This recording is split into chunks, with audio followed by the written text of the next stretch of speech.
All right, welcome everybody to the After Hours channel. For those of you that don't know, my name's Anthony.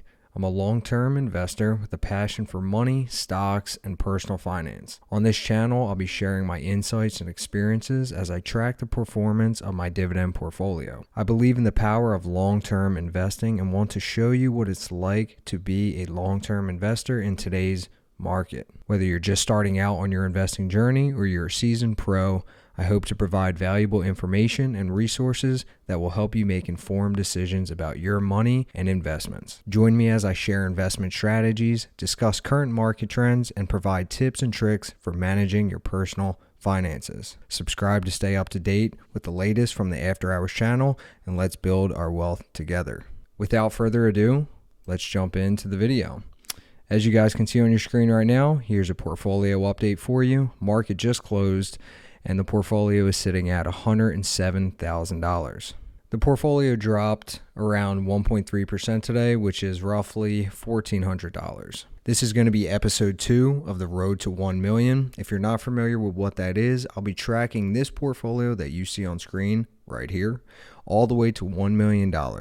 You guys will be able to see my trades, which are weekly, the dividends that I receive in a 6-figure portfolio, and also a heads up on which companies I will be buying in the future. If you want to see what my holdings are, they're right here on the right of your screen. Feel free to pause the video, take a screenshot. But if you have any questions about any of these holdings, if you want me to go in depth and do some in-depth analysis on any of these, leave a comment down below and I will get to that in the future. Let's take a look at the 1 week view to see how we're doing. Portfolio is down 2%, which is $2,300. So I'm definitely not happy about that, but this is the cost of long-term investing. You will always have fluctuations in the market, and this is exactly what that is. We're on a downturn right now, which is a great opportunity to buy stocks at a discount that I normally would have bought before. Moving into the buys for the week, and you can see them on your screen right here. So on December 27th, I made 5 additional buys. First one being Union Pacific. This is a holding that I spoke about in a recent video. We took a look at an overview of the analytics for the company. As you can see right here, I bought $100 of Union Pacific, which got me 0.4 shares. The next buy on the list, and that is Amazon. This company has been on a downward trajectory for the year now. If we take a look at the 1-year view, this stock has absolutely been devastated, down 51% year to date, which in my opinion gives us a good opportunity to buy in at a lower cost. Going back to the recent orders page, you guys can see right here, I bought 1.1 shares for $83 per share. This is lower than my average cost for Amazon. I believe I bought in at like $95. Maybe the holding was worth like $4,000. So I'll be DCAing into this position as long as it trades around that $80 mark and lower. Next buy on the list, and that is Microsoft, my largest holding, which I also talked about in my previous video. If you're interested in that, you can click the link at the top of your page right here. Again, bought $100 worth for 0.4 shares at $236. This purchase price, also like Amazon, is lower than my average cost, which I believe for Microsoft is around $240 something. So I will be DCAing into this position for the foreseeable future as long as this company trades below $300. Next buy for the week is Berkshire Hathaway. Switching things up a bit, I got $113 worth, which is 0.3 shares at $304. For Berkshire, I don't necessarily think this holding is overpriced, but I don't necessarily think it's at fair value right now. This is a holding that I would recommend you guys do your own research in, but statistically over the years, they have outperformed the market. So just like an ETF that I hold like SCHD, I've been buying in and not worrying about the current price. Lastly on the list for recent buys, and that is VICI Properties. If you guys aren't familiar with VICI, they essentially own the majority of casinos on the Las Vegas Strip. This position, like Microsoft, is one of my larger holdings. So I bought $100 in at $32 per share, which got me around 3 shares. They also pay a growing dividend, which consistently pays large dividend payments, which I love.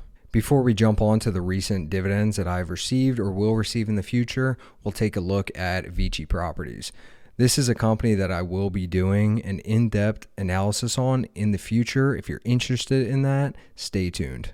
VICI's current PE is at 31, which is a bit high for this company. Their forward PE is at 14. The company also has a Petrosky score of 6. If you're familiar with what that is, then that would actually mean something to you. If you're not, then we'll take a look at that as well real quick. The Petrosky score is a number between 0 and 9 that ranks the quality of a company. The higher the number, higher the quality of the company. The score is determined by assessing 9 different financial aspects of the company. The company is given 1 point for each of the 9 standards being met. If you guys take a look right here, here are all the aspects of the Petrosky score. Feel free to pause your screen and look at that more in depth. Moving on from that, and we'll take a look at the revenue real quick. Revenue for VICI has been growing at an astounding pace. As you can see, in the last 5 years, it's grown 140%. In the last year, it's grown 23%. In 2017, they brought in $200 million. 2021, they're at $1.5 billion. So the company is growing rapidly. Taking a look at their free cash flow, and it also resembles the revenue. In the last 5 years, it is up 244%. In the last year, it is up 1.4%. 2017, they had a free cash flow of $130 million. In 2021, they're at almost $900 million. As for stock-based compensation, VICI does an excellent job at keeping their stock-based compensation to a minimum in relation to their free cash flow. If you're not familiar with what this is, it is essentially how much they pay their executives in stock. Compare this $10 million in stock-based compensation to the $900 million they earned, and it can't be argued that it's diluting shareholders. Moving on, we'll take a look at their dividend real quick. In the last year, they raised their dividend by 8.3%. In the last 2 years, they raised it by 8.7%. As of 2022, you will receive 0.36 for every share you own of VICI. Heading back to the portfolio, we'll take a look at the recent dividends and upcoming dividends that I'll be receiving. Pending and upcoming dividends. Got 2 coming in right now. One from Union Pacific for $18.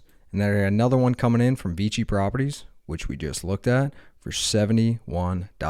All of this money will be reinvested right back into my portfolio, buying shares of companies that I feel are at a discount right now. That will end this episode of Road to 100. Like I said before, if you have any questions, please leave them down in the comment section. I'll get back to you. Or if you want to see a video that is specific to a company that you own or I own, please let me know. If you guys want to see the companies that I am buying over 2023, don't forget to subscribe to the channel, stay up to date, and I will see you in the next one. Take care.